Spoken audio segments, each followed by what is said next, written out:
Ignition sequence starts. 6, 5, 4, 3, 2, 1, 0. Liftoff. We have a liftoff.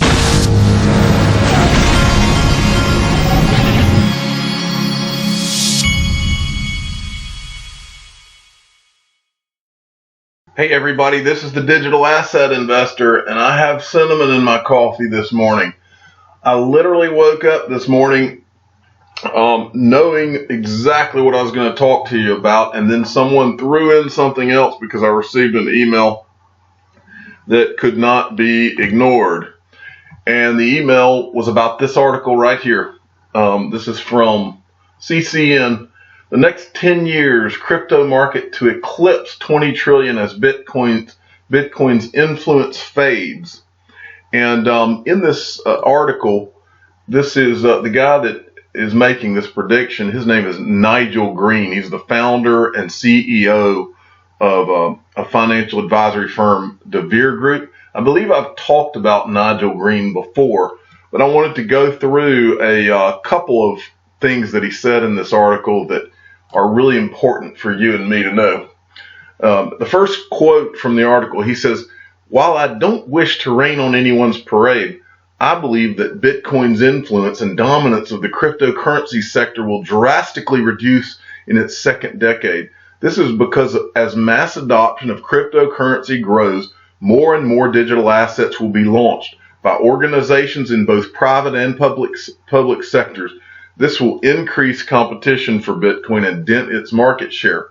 Well, we've talked about this kind of thing a lot, and I've pointed out that, in my opinion, Bitcoin will eventually be overtaken primarily by XRP, because XRP is the greatest digital asset ever created and does everything better. And really, XRP was created out of Bitcoin's footprint, and Bitcoin was the example, and the whole point was to make XRP to improve on things about Bitcoin. That's what XRP is. That's why it's the greatest digital asset ever created. It does everything better. We talk about it all the time. I want to go over the last quote from this guy. But anyway, in the article, he predicts that the market will be it will eclipse 20 trillion. I believe it will eclipse 40 trillion. I think I've always said it will go to between 40 and 100 trillion before all this is over. But at 20 trillion, just for interest's sake, let's think about that in terms of, and I'm thinking out loud here, so don't try to get your calculators out, but I do know a few things. I do know that back in December, XRP got to around $3.50. That was when a market cap was, that was when the market cap of the total coin market cap was at around $800 to $830 billion. So if you do that math, let's say it was just 20 trillion, and you do that math, well, you know that in that scenario, and I believe that XRP's dominance will increase over time, but you know for a fact that you're talking at a minimum, you're talking 20 times $3.50, probably more like 20 times $3.80 to $4. So that kind of starts to put things in perspective. And again, don't quote me on the math because I'm not being scientific here. I'm just trying to illustrate a point. But the other thing that Nigel says in this article is, he says, "I believe that XRP will be one of the main digital assets to dent Bitcoin's market share over the next few years due to its apparent focus on integrating with banks and other financial institutions." I think that we know that we've all been talking about that. So I decided I would go and let's look a little closer at Nigel Green, see who this guy is. Well, he's the chief executive officer of the DeVere Group, one of the world's largest independent financial consultancy. The DeVere Group assists expats and international investors around the world by providing expert and impartial financial advice about international savings, bonds, life insurance, pensions, and structured products. It says that he's the founder of the thing, and they've got over 50 offices around the world. They've got offices in Dubai, New York, Hong Kong, So this guy is a very smart fellow. Well, I was just snooping around his website, and what do you know? I see an article called "The Sky's the Limit for Ripple XRP." Now, I disagree with his price prediction in here. He says that he thinks that XRP could reach $1 by the end of the year. I disagree with that. I think it could reach $10 to $15 by the end of 2018, because I've been a market participant probably even longer than he has. But in this article, he makes the same points we've always made, which is that XRP Ripple is working with all the banks around the world, and it's a no-brainer. That's the point. It's a no-brainer. No-brainer of no-brainers. Okay, moving along. All right. Now this is huge. Okay, this is huge. I want to make a point here. I've been talking to you on this channel for probably over 8 or 10 months now, and I want to make a point. I've been in this game and been a big believer in digital assets since around 2013, and during that time, not one time, I've seen Ripple executives, and I'm talking about all of their executives. I've talked a lot on this channel about the financial crisis and how that relates to digital assets and how this all was hatched. Not one time from 2013 until now, not in an article, not in a video interview, not in a speech, not on their website, never have I ever heard one person at Ripple, not one executive, talk about the financial crisis and how XRP may help or be a solution in that type of a thing. Now, Chris Larson, who is the executive chairman and co-founder of Ripple, he has to be a lot more diplomatic than I do. But I have said on this channel, and I've said from the beginning, the word that we have heard over and over and over and over and over from the time that Bitcoin came out, the word that has been there is the word decentralized. And I have said on this channel, and I've said to my family, I've said to anybody that would listen, that word is code. And the word decentralized is code for take the power to destroy our money away from central banks, bankers, and governments. They abused the power, and they deserve to be fired. And that is what that word means. When you hear decentralized, that was Bitcoin literally was, and I'm not saying digital currencies and things like that had not been worked on for years prior, but it's not a coincidence that Bitcoin rolled out right around the financial crisis. It was born, and then XRP was born with a smarter strategy. And I've said this before too. I'm not saying that anybody at Ripple is anti-bank or anti-central bank. They aren't. That's not what I'm saying. This is me talking, especially not Chris Larson. But what I am saying is that I know from the very beginning that they thought that the Bitcoin anarchist strategy was ridiculous and stupid, and so did I, which is why I bought into XRP.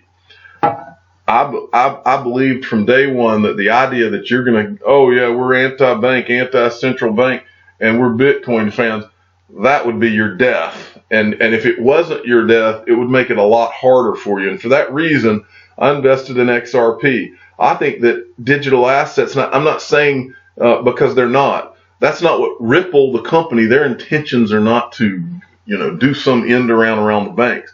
I believe that it's going to happen as a natural consequence of all this in the long run.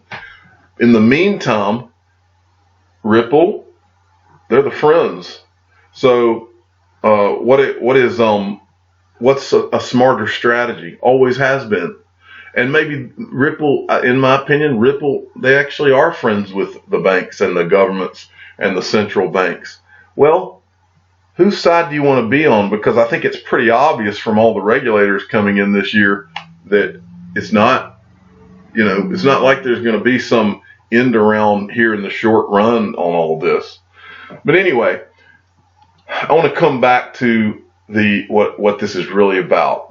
And again, he's a very diplomatic guy. I realize Chris Larson can only say certain things. He may be he could be thinking some of the things I'm thinking, but he would never say them. And I'm not saying he is thinking. I'm not saying that at all. But anyway, so he's at this Money 2020 conference, and he's on stage, and he says, this is the quote, 10 years out on the financial, and he's saying this as a result, the stock market was down 600 points yesterday. And he's saying this as a result of that. 10 years out on the financial crisis, we still don't have the infrastructure, perhaps, to prevent the next one, says Chris Larsen, executive chairman and co-founder of Ripple. Continuing, an efficient digital asset can really solve some of the key problems in global liquidity. Now, when I saw this, it took me back because I've been screaming a lot of this stuff, but I'm going to give credit to the guy, and I'm actually going to do more than that, but I'm going to give credit to the guy who got more specific about it. One of the things that I covered over the last few months is this article right here. And the reason I remember covering it is because I remember this term sounded weird to me. It was like, I guess it was a short for quantitative something or other. But anyway, I had never recognized this word, but it was JP Morgan's top quant warns next crisis to have flash crashes and social unrest not seen in 50 years. And then he said, but here, this is really the important part. JP Morgan's top quant, Marko Kolanovic, predicts a great liquidity crisis will hit financial markets, marked by flash crashes in stock prices and social unrest. The $1 trillion shift in passive investments, computerized trading strategies, electronic trading desks will exacerbate sudden severe stock drops. Central banks will be forced to make unprecedented moves, including direct purchases of equities, or there could even be negative income taxes, or, as the digital asset investor has told you, there could be bail-ins. Timing of when this next crisis will occur is uncertain, but markets appear to be safe through the first half of 2019. Then, guess who? Now, I want to tell you, the guy that I'm about to show you, I talk about all the time. I do not talk about this guy over and over because I have anything to do with him other than admiring the fact that he puts out great information in the digital asset space, specifically in the XRP space, but he puts it out in general as well. And yes, you guessed it, C3 Nick, at C3_Nick. If you do not follow him now, because this is what C3 Nick said. Now, this is against the backdrop. Remember, this is Chris Larsen, the chairman of Ripple. An efficient digital asset can really solve some of the key problems in global liquidity. And now C3 Nick, and he said this somewhere, I think, back in September.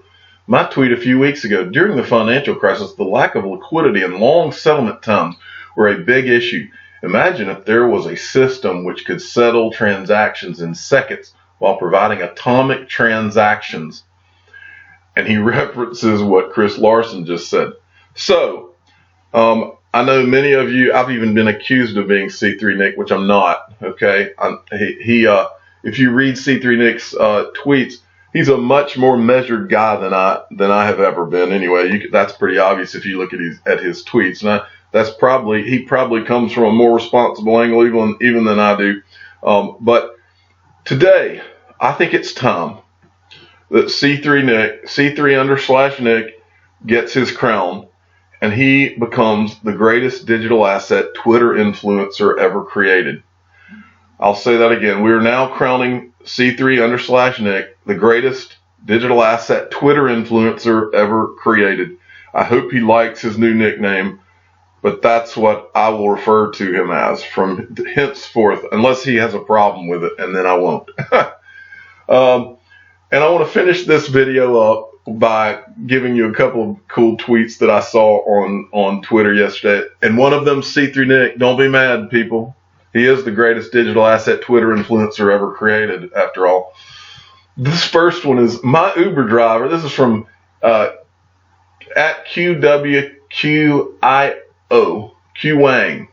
My Uber driver in Vegas just said, I'm pretty confident the banking system as we know it will collapse, and crypto replace it. I asked him why. He said banks are a cartel of middlemen, and crypto let you transact without middlemen. The word decentralization comes to mind. What bear market?